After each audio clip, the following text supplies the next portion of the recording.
दोस्तों, आज हमारे देश में बहुत से युवा इंडियन आर्मी के लिए तैयारी करते हैं। लगभग आज भारतीय सेना में 14 लाख से अधिक सैनिक हैं और भारत का हर युवा आज सेना में भर्ती होना चाहता है, क्योंकि अब सेना में सबसे अधिक सुविधा आर्मी वालों को ही दी जाती है। लेकिन जो युवा इंडियन आर्मी के लिए तैयारी कर रहे हैं या वे आर्मी में जाना चाहते हैं, तो उन्हें पहले इंडियन आर्मी के पद और रैंक के बारे में पता होना चाहिए, क्योंकि आर्मी की ड्रेस तो एक जैसी होती है, लेकिन उसमें लगे स्टार चिन्ह की पहचान से आप पता कर सकते हैं कि इनके पास कौन सा पद और इनकी रैंक क्या है। तो आइए दोस्तों, आज हम इस वीडियो में इंडियन आर्मी के अलग अलग पद और रैंक के बारे में बात करेंगे। तो वीडियो को बिना स्किप करे अंत तक देखें, और अगर आपने हमारे चैनल को सब्सक्राइब नहीं किया तो चैनल को सब्सक्राइब जरूर करें और साथ में बेल आइकन भी दबाएं, जिससे आपको हमारी हर वीडियो का नोटिफिकेशन मिल सके।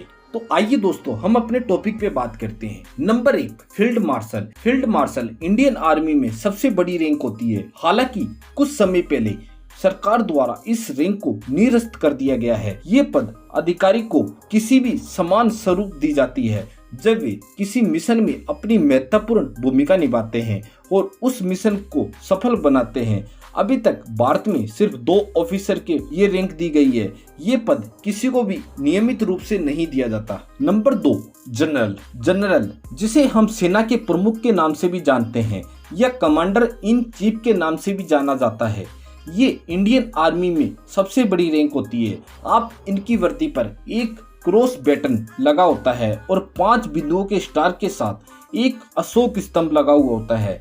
जनरल के पद पर अधिकारियों को 3 साल तक के लिए नियुक्त किया जाता है या फिर 62 साल तक ही जनरल रैंक दी जाती है। इसके बाद उन्हें रिटायर कर दिया जाता है। Number 3, lieutenant general. Indian army में जनरल के बाद लेफ्टिनेंट जनरल का पद आता है, जिसमें आप इनकी पहचान देखेंगे। इनके दोनों शोल्डर पर अशोक स्तंभ, बैटन और तलवार के क्रॉस लगे हुए होते हैं। इसके साथ इनके कॉलर पर 3 स्टार भी लगे होते हैं। इस पद पर अधिकारियों को 60 वर्ष के बाद रिटायर कर दिया जाता है। इन्हें ये रैंक कमीशन्ड सर्विस के माध्यम से दी जाती है। Number 4, major general. Lieutenant general के बाद मेजर जनरल की रैंक आती है।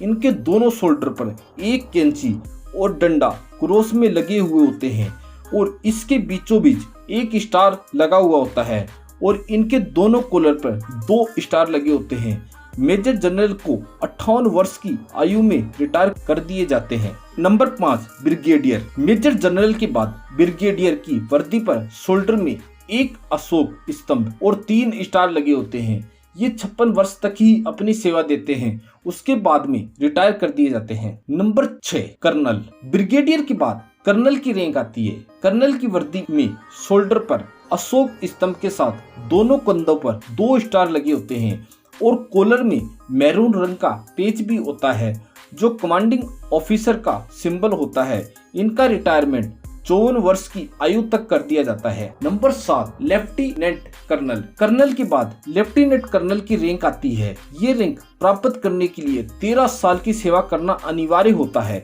इस रैंक के अधिकारी की वर्दी पर अशोक स्तंभ और एक स्टार होता है। Number 8, major.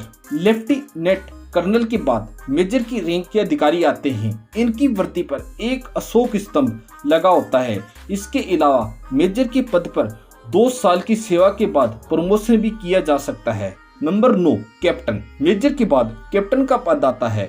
इसमें कैप्टन के कंधों पर 3 स्टार लगे होते हैं। कैप्टन का रैंक 2 साल कमीशन्ड ऑफिसर के पद पर काम करने के बाद मिलता है। Number 10, lieutenant. Lieutenant commission rank में सबसे पहला पद है। इनकी वर्दी पर 2 स्टार लगे होते हैं। लेफ्टिनेंट IMA OTO से ट्रेनिंग करते हैं। उसके बाद उन्हें लेफ्टिनेंट का ही रैंक प्राप्त होता है। इसके बाद उनके आगे प्रमोशन होता रहता है। नंबर 11, सूबेदार मेजर। जो सूबेदार मेजर होते हैं वे अपनी वर्दी पर एक अशोक स्तंभ का सिंबल लगाते हैं और एक पीले लाल रंग की पट्टी लगी होती है। ये लेफ्टिनेंट से नीचे कमीशन्ड अधिकारी में माने जाते हैं। जूनियर कमिश्नर ऑफिसर में सूबेदार मेजर की सबसे बड़ी रैंक होती है और ये 30 साल तक अपनी सेवा देते हैं।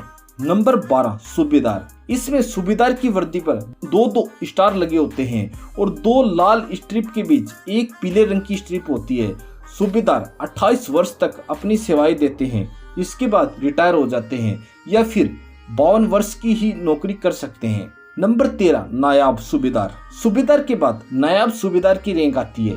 इनकी वर्दी पर एक 5 मुख वाला स्टार होता है जिस पर एक स्ट्रिप भी लगी होती है।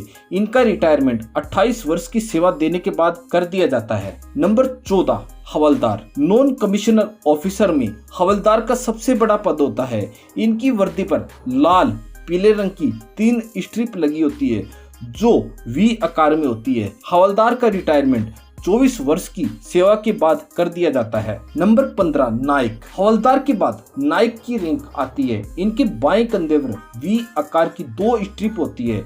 नायक का रिटायरमेंट 22 वर्ष की सेवा देने के बाद किया जाता है। नंबर 16 लॉन्स नायक। नायक के बाद छोटा पद होता है लॉन्स नायक का। इसके बाएं तरफ एक स्ट्रिप होती है और ये 22 वर्ष तक अपनी सेवाएं दे सकते हैं। नंबर 17 सिपाही। सिपाही रैंक में कोई भी सिंबल या चिन्ह नहीं होता। उनकी वर्दी पर केवल उनके रेजिमेंट का सिंबल होता है। सिपाही की सेवा का कार्य वर्ष केवल 20 वर्ष का होता है। दोस्तों वीडियो अच्छी लगी है तो वीडियो को लाइक करें, शेयर करें और चैनल को सब्सक्राइब जरूर करें। धन्यवाद दोस्तों।